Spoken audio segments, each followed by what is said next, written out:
I've been a politician, I've been a councillor in Burnley for 41 years. And I've always fought for the town of Burnley. And there has been difficulties in the past, many, many difficulties in the past with poverty and things like that. But this at the moment is the biggest issue as far as I'm concerned. In 2014, I voted in Parliament to recognise Palestine. And there's a flag, photograph of me holding the flag under Big Ben. And I was proud to do that. Proud to do that. That was the right thing to do. And since then, the various governments have gone along, and then the war in Gaza started. I'm a father. I'm a grandfather. I have grandchildren. I can't bear to see children in Gaza in body bags.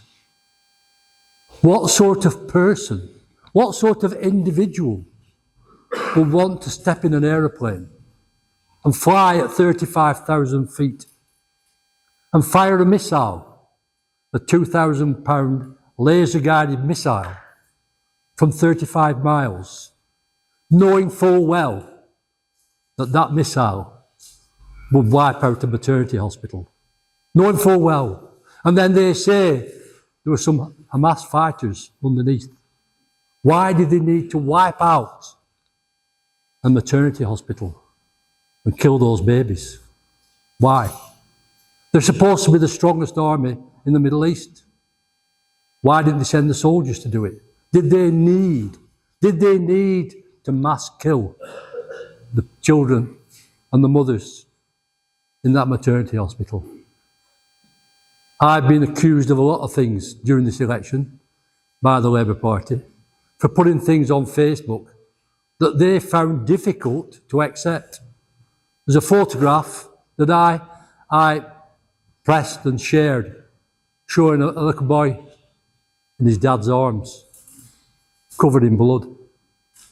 I got the Labour Party complained about me to the Liberal Democrats Party to say I was being incendiary. Incendiary. I was winding people up. That is the reality. It's not incendiary. These are facts. These are not fiction. This is not AI.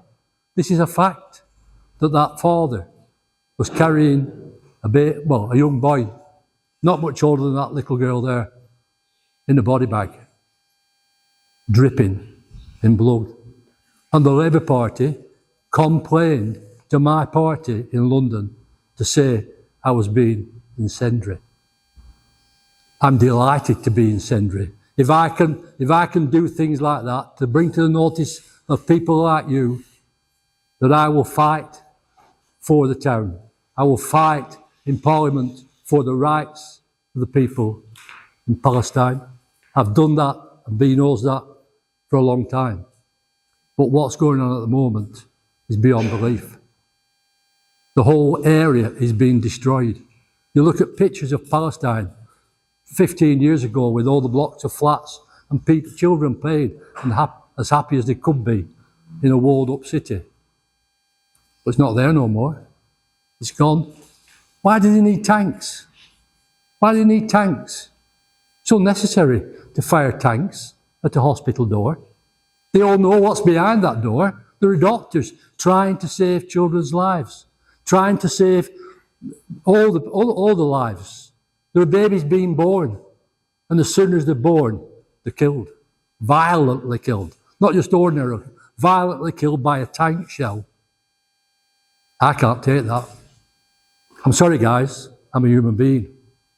I'm 80 years old. It affects me. And I'm not prepared to sit back and literally say nothing.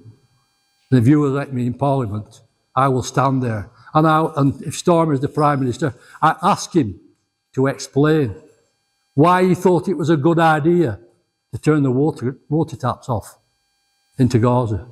Water, God given to us to save our lives. And he thought it was a great idea to turn that tap off so that people would die. What a horrible way to go. And what a horrible man to say a thing like that. Leila Moran, our MP, part Palestinian, she sent a video to me, which I think is being circulated.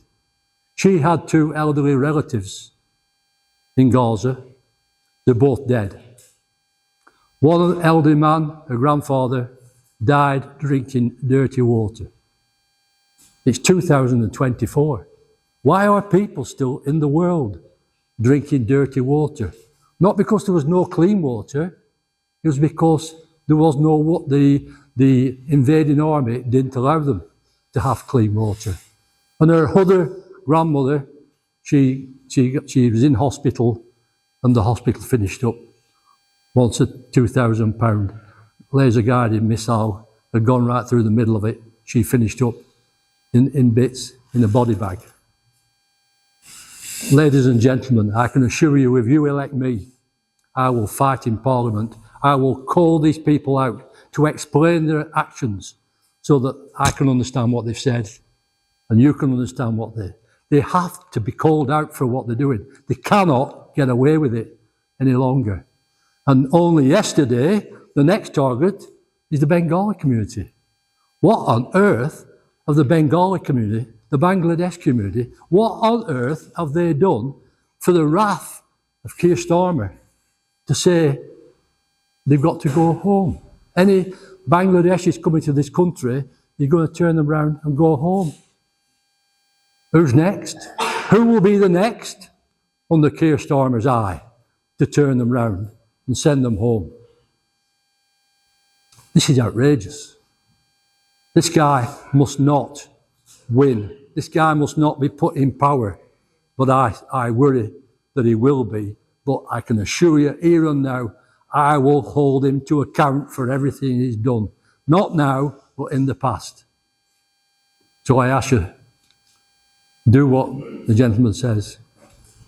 Next Thursday, you guys, and many more, can take a step to deciding what, to getting revenge, if you want to put it like that, on Keir Starmer for what he's proposing to do to the people, the poor people, the starving people in Gaza. Please do it. Thank you.